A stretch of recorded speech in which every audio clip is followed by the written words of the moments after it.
یہ جو آئندہ سواریوں کے متعلق قرآن کریم میں کھلی کھلی پیشگوئیاں تھیں، ان کا آسمان سے بھی تعلق ہے، اور آسمان سے تعلق ایک بعض اور آیات میں ملتا ہے۔ فرماتا ہے والسماء ذات الحبک کے، آسمان کو گواہ ٹھہراتے ہیں جس میں رستے بنا دیے گئے ہیں، اور رستے چلنے کے لیے بنائے جاتے ہیں وہ۔ اور اب جو آپ موجودہ نظام جو ہے ایئر ٹریفک کا، اس کو پڑھتے ہیں تو حیران رہ جاتے ہیں کہ کتنا کمپلیکیٹڈ معاملہ ہو گیا ہے، اور بہت ایڈوانس کمپیوٹرز کی مدد سے اب یہ ہوا میں رستے بنا رہے ہیں کہ اس نے فلاں رستے سے جانا ہے، اس نے فلاں رستے سے جانا ہے۔ بعض لوگ سمجھتے تھے کہ آسمان پر جو کہکشاں کا رستہ ہے وہ مراد ہے، حالانکہ قرآن کریم والسماء ذات البروج بھی کہتا ہے، والسماء ذات الحبک بھی فرماتا ہے۔ یہاں ان رستوں کی گواہی ہرگز نہیں، آئندہ آنے والے کی زمانے کی پیشگوئیوں کے ذکر میں فرما رہا ہے، اس لیے آئندہ آنے والے واقعات کا ذکر ملتا ہے۔ بس ان سواریوں کا آسمان پر محیط ہونا ان رستوں سے ثابت ہے۔ یہ تفسیر 100% درست ہے، اور یہی وہ تفسیر تھی جو حضرت محمد رسول اللہ صلی اللہ علیہ وآلہ وسلم کو سمجھا دی گئی تھی۔ اس کا ثبوت یہ ہے کہ دجال کے ذکر میں حضرت صلی اللہ علیہ وآلہ وسلم نے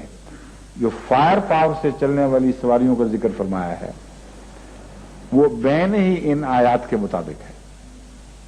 فرماتے ہیں زمین پر بھی چلے گا دجال کا گدھا، لیکن اس کی نشانی یہ ہوگی کہ وہ آگ کھا کر چلے گا، چارہ کھا کر نہیں،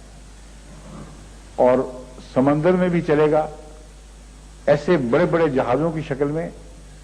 جن پر خوراکیں لدی ہوں گی، اور خوراک کے پہاڑ لدے ہوں گے۔ تو وہ کل آلام کی پیشگوئی قرآن کریم کی دیکھیں، اور رسول اللہ علیہ وسلم کے دجال کے گدھے کا ذکر سمندری جہازوں کی صورت میں، اور پھر فرمایا رسول اکرم صلی اللہ علیہ وسلم نے کہ وہ دجال جو ہے اس کا گدھا سمندروں سے کلاؤڈ لائن سے اوپر چلا کرے گا، ایک طرف زمین پر چلے گا، ایک طرف کلاؤڈ لائن سے اوپر، اور پھر فرمایا کہ اس کا ایک پاؤں مشرق میں ہوگا تو ایک مغرب میں ہوگا۔ اب یہ جتنے جہاز اٹھتے ہیں مشرق سے اور مغرب میں لینڈ کرتے ہیں، مثال ہے دونوں طرف جا رہے ہیں، لیکن رخ زیادہ تر مغربی ملکوں کی طرف ہی ہے۔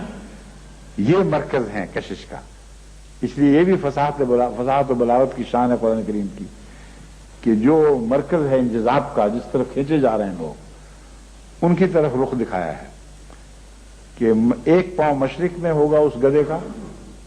اور دوسرا مغرب میں، جس کا مطلب ہے اس کی فلائٹ کا فاصلہ مشرق سے مغرب تک محیط ہوگا۔ تو ایک ہی لفظ ہے چھوٹا سا، وہ ما یرکبون مثلہم ما یرکبون یا لا تعلمون والی پیشگوئی ہے، والخیل والبغال والحمیر لترکبوها وزینہ ویخلق ما لا تعلمون۔ ایسی سواریاں بنائے گا خدا تعالیٰ جس کو تم تصور بھی نہیں کر سکتے، تم علم نہیں، اور پھر محمد رسول اللہ علیہ وسلم کو علم پہلے دے دینا تاکہ بعد کے آنے والا انسان یہ نہ کہے کہ یہ تو اشارہ تھا سواریاں جانور پیدا کرنے کی طرف، تم خام خواہ کھینچ تان کر اس کو پیشگوئیاں بنا رہے ہو اور آئندہ زمانے کی سواریاں دکھا رہے ہو، یہ درست نہیں۔ اگر کوئی اعتراض کر سکتا تو اس کا منہ ہمیشہ کے لیے دجال والی احادیث نے بند کر دیا۔ اول تو اس آیت کے طرز بیان ہی بتا رہی ہے کہ جانوروں کو تو تم جانتی ہو جو ہیں، ان کے علاوہ کس سواری کے جانور کا اضافہ وہ دکھاؤ تو صحیح۔ خمیر ہمار یہی لوگ، یہی جانور ہیں نا جن پر چڑھتے ہیں، تو ان میں اضافے کا کوئی اشارہ بھی نہیں اس قرآن کی آیت میں۔ سواریوں کے عجیب و غریب ہونے کا، جن کا انسان اس زمانے کا انسان تصور نہیں مان سکتا تھا، جس کا کوئی ان کو علم نہیں تھا، اس کی پیشگوئی ہے، اور اس کی تائید میں وہ احادیث جو آگ کھا کر چلنے والی سواریوں سے تعلق رکھتی ہیں وہ اس پر روشنی ڈالتی ہیں۔ اس ایک اعجاز میں یہ طاقت ہے کہ تمام دشمنان اسلام کا منہ بند کر دے۔ ناقابل یقین بات ہے جو ہم دیکھ رہے ہیں اور وہ ہو رہی ہے۔